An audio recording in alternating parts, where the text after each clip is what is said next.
అన్నం తిన్న తర్వాత షుగర్ రీడింగ్స్ చూసి టెన్షన్ పడుతున్నారా? టాబ్లెట్స్ వాడుతున్న భోజనం తర్వాత వచ్చే ఆ నెంబర్స్ మాత్రం భయపెడుతున్నాయా?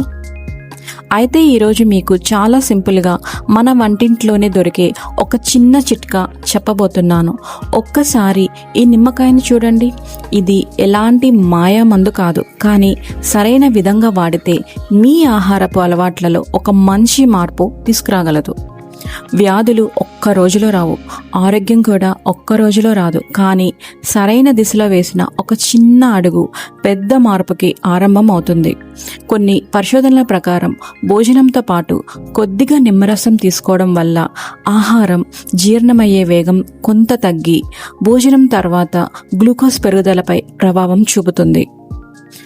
నమస్కారం ఆయుష్ నేస్తాల్లారా. ఆయుర్వేద జ్ఞానం, ఆరోగ్య జీవనం వైపు మరో అడుగు వేయడానికి స్వాగతం. నేను మీ డాక్టర్ ప్రజ్ఞ. వెల్కమ్ టు సిస్బెరీ ఆయుర్వేద. మొదటి ట్రిక్, భోజనంలో నిమ్మరసం. ఈ ట్రిక్ చాలా సింపుల్. మధ్యాహ్నం అన్నమైన, రాత్రి చపాతీ అయినా, పప్పులోనో కూరలోనో లేదా సలాడ్ మీదో కొద్దిగా నిమ్మరసం పిండుకొని తినండి. ఇది ఎలా పనిచేస్తుంది? మనం తినే బియ్యం, పిండి పదార్థాలు జీర్ణమై గ్లూకోజ్గా మారుతాయి. కానీ నిమ్మకాయలో ఉండే సిట్రిక్ యాసిడ్ వంటి పదార్థాలు ఆహారం జీర్ణమయ్యే ప్రక్రియపై కొంత ప్రభావం చూపి గ్లూకోజ్ ఒక్కసారిగా పెరగకుండా ఉండటానికి సహాయపడుతుంది. అంతేకాదు, జీర్ణక్రియకు తోడ్పడుతుంది. వైటమిన్ సి అందిస్తుంది. ఆహారంలోని ఐరన్ శరీరానికి బాగా ఉపయోగపడేలా సహాయపడుతుంది. మనం తినే ప్రతి ముద్ద మందుగా మారాలంటే మన అలవాట్లు సరైన దారిలో ఉండాలి. ఆయుర్వేదంలో నిమ్మకాయను జాంబీరం అని పిలుస్తారు. ఇది రుచిని పెంచడమే కాదు, జీర్ణక్రియకు సహాయపడే ఆహార పదార్థంగా కూడా భావించారు. ఆరోగ్యాన్ని వెతుక్కుంటూ అడవులకు వెళ్లాల్సిన అవసరం లేదు. కొన్నిసార్లు అది మన వంటింట్లోనే నిశ్శబ్దంగా ఎదురు చూస్తూ ఉంటుంది. రెండో ట్రిక్, ఉదయం గోరువెచ్చని నీటితో నిమ్మరసం. ఇప్పుడు రెండో అలవాటు, ప్రతిరోజు ఉదయం లేవగానే ఒక గ్లాస్ గోరువెచ్చని నీటిలో కొద్దిగా నిమ్మరసం కలిపి తాగండి. ఇది ఎలాంటి అద్భుత ఔషధం కాదు, కానీ రోజును హైడ్రేషన్తో ప్రారంభించడానికి మంచి మార్గం. చాలామంది ఉదయం లేవగానే టీ లేదా కాఫీతో రోజుని మొదలు పెడతారు.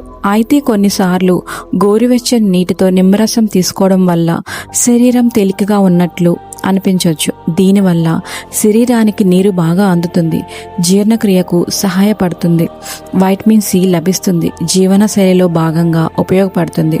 ఉదయం లేవగానే మనం చేసే మొదటి పని ఆ రోజు మన ఆరోగ్యానికి దిశ చూపుతుంది.